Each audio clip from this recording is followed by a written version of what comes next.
don't have an issue with Prince Harry, but I'm starting to have an issue with how much I keep hearing about Prince Harry. So I'm starting to have an issue with Prince Harry. And he said he was leaving the royal family for privacy, his words. But ever since he's moved, all he's done is do a Netflix reality TV series, a tell-all book, and now a Spotify podcast. Not the most private activities, Harry. To the tune of $100 million. And his book should have talked about how awesome it is to be the prince, how awesome it is to have everything, get any private jets, any backstage passes you want. But the mistake he made was he was kind of whiny in the book. He was like, my brother was mean to me. He pushed me, and he hung out with his friends. Sounds like you have a normal older brother. And people feel bad for him. They're like, he was born into a job. He was born into an institution. Every human is born into a job. He's the only one born into a job where you don't have to do a job. And when he moved to Hollywood, was it hard? No. I have a friend that moved to LA and lived in a Walmart parking lot in his car. And after a year, he moved back to Sevierville, Tennessee with his parents. People should feel bad for Douglas. But do they? No, they do not. They make fun of Douglas. They're like, I can't believe you thought you'd make it. He's like, I know, I suck. Prince Harry moved to LA.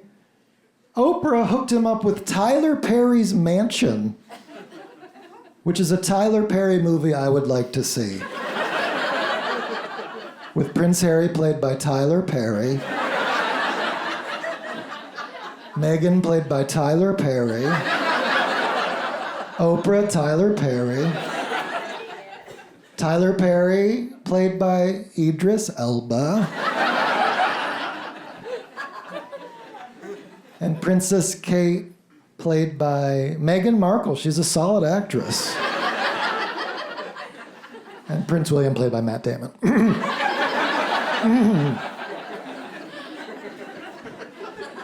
Call it Trading Places 3, Medea Takes Sussex.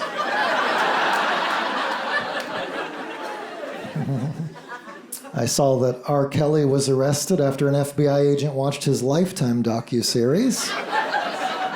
And it made me wonder, is the FBI finding out about crime the same way I am?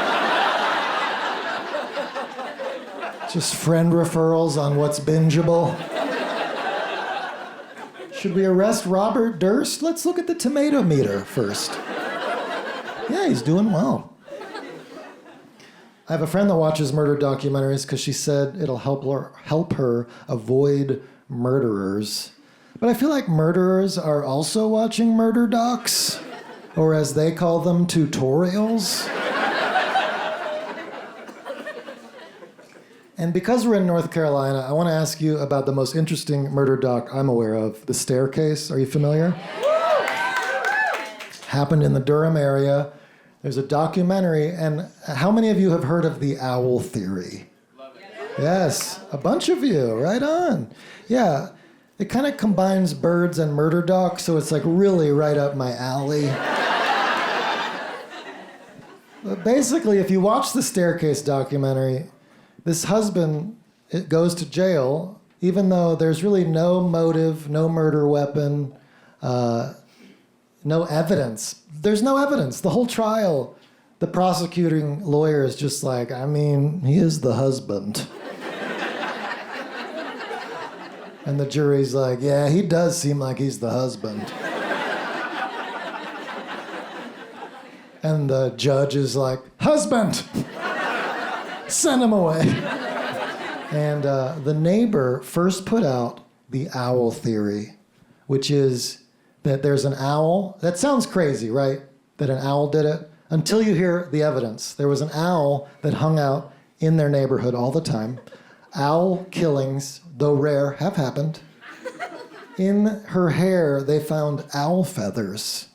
And on her hands, traces of owl feathers. The murder scratches matched talons. And it happened at night. That's owl time. But this local detective was like, owl feathers, talon marks, husband.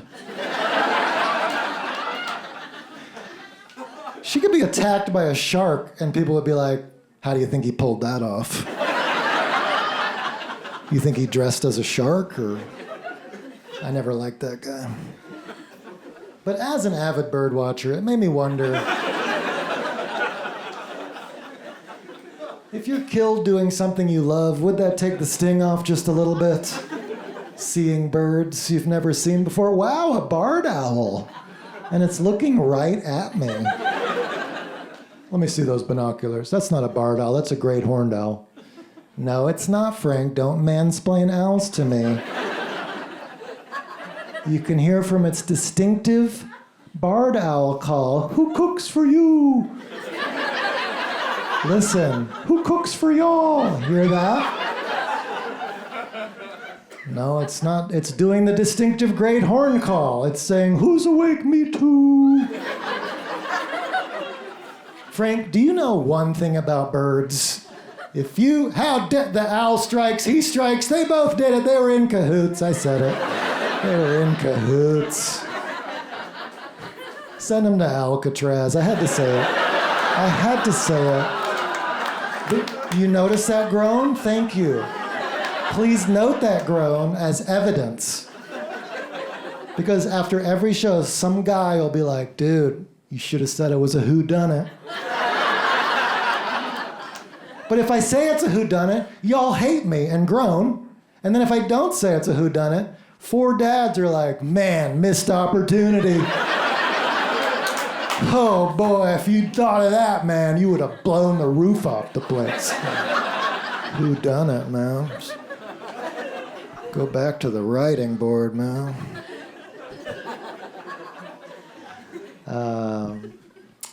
Let's see. Did anybody else almost join a cult the last couple of years? Almost join a cult. I was watching the HBO documentary about the Nixium cult, and I don't think HBO meant it as a recruiting tool. But they look like they're having a lot of fun up there, upstate New York. Their little bubble community, playing volleyball. I'm like, how do I join y'all's cult? Sir, it's a self-help community. Well, I am brainwashed already. Sign me up. The most susceptible people to cults are overly trusting and seeking community. That's my Myers-Briggs. It's bad. But ultimately, I don't think I'd join a cult because I don't like doing chores. Which is why I was thinking maybe I start a cult, just get the gravy, and actually that's why you're here tonight. I am doing some recruiting, and follow me, I'll teach you the meaning of life, which is to do chores for me. But, you know, cult leaders have a horrible reputation, but we only ever hear about the charismatic ones that got famous. The ones that made it. You never hear about the other 10,000 guys that were like, follow me. And people were like, no, you're annoying, Derek. Oh. Guess I'll just keep selling potato chips. I didn't mean to roast potato chip salesman on that one. I know I'm susceptible to cults because of the one time I went to Bikram hot yoga. After 10 minutes, I already finished my little coconut water, and I'm dizzy. I didn't realize how hot it got. I'm like, I'll just step outside. And as I get to the door, the instructor goes, hey, where are you going? And I'm so shocked to be called out in yoga that I was honest. I said, I'm going outside because I'm hot.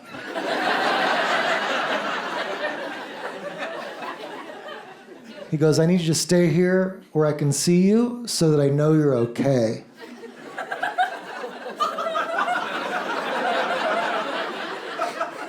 Okay, but I'm not okay. That's why I was leaving. But I can't say no to people. I struggle to say no. So I just returned to my mat, and I was like, I guess I'll just grind this out for 80 more minutes. I made it 10 more minutes, and then I was definitely dehydrated. And I'm looking at the door. I'm like, I'm just going to make a run for it. I start gathering my things in fake downward dog. He comes over, he goes, everything okay? I'm like, please let me leave. I'm an adult man. I'm paying you $12 to be here. I'll pay you $40 to let me go. And he said, if you're too hot, you can just lay down on your mat. You'll be fine. It'd be better for the rest of the class if you didn't leave. And I'm looking at the rest of the class. They're avoiding eye contact. So I just lay down for 70 more minutes, just so hot and so angry. Like, I hope I die so this guy gets fired.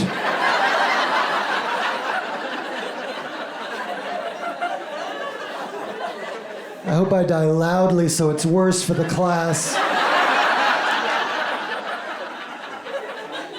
Just furiously obedient. The class ended. I was fine, unfortunately. But I went home and looked up Bikram. They're trained not to let anybody leave because once one person leaves, everyone will leave.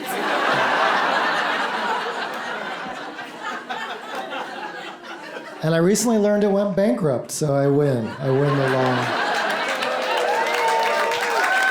I hung in there for the win, yeah.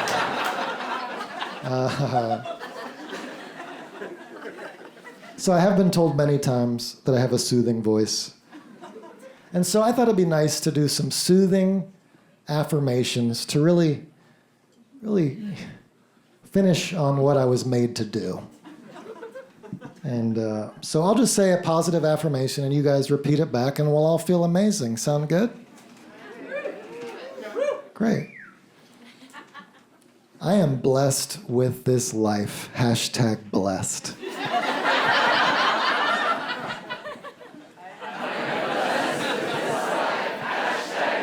That felt so good, didn't it? I know, it did. I have released all irrational fears and replaced them with real fears.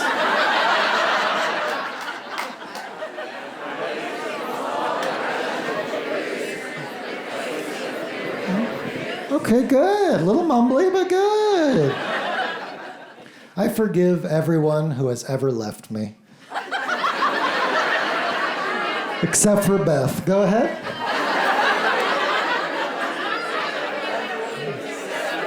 Nice. Yes, thank you, sir. He said it like he meant it.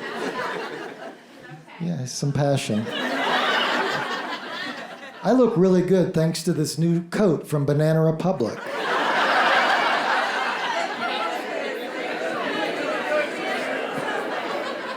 Thank you. I just got an extra 10 grand for that. Appreciate it. I am actually a better overall person than Tony Robbins.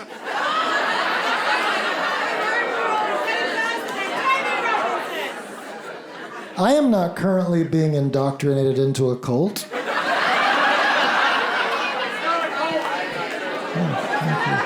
thank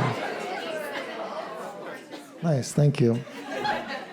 And lastly, I understand the intricacies of the Israel-Palestine conflict.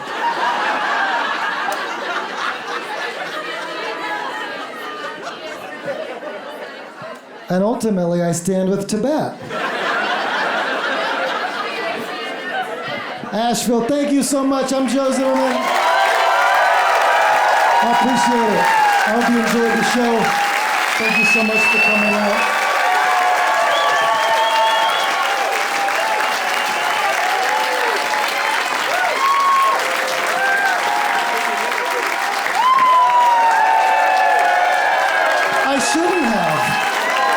I shouldn't have given myself roses.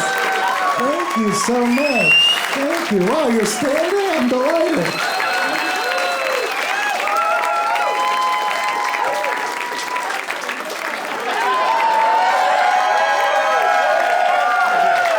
Wow, this feels good. This feels nice.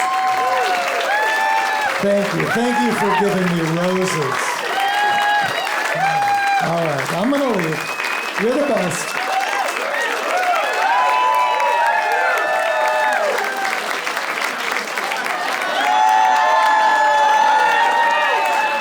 This is crazy. I mean, I shouldn't have. Thanks again, Asheville. I'm really going this time. I appreciate it. Hope you enjoyed it. Namaste.